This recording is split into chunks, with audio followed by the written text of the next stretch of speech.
Sebuah kendaraan lapis baja M113 buatan Amerika yang digunakan tentara Ukraina kembali menjadi target serangan pesawat tak berawak FPV milik Rusia.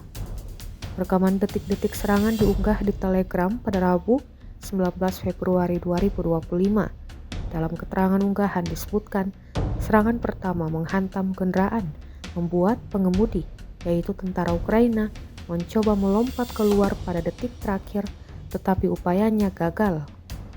Tak lama setelah itu, serangan kedua menghantam bagian buritan M113 menyebabkan atap pengangkut personel lapis baja tersebut robek akibat ledakan. Insiden ini terjadi di wilayah desa Novoye yang terletak di arah Krasnolimansky.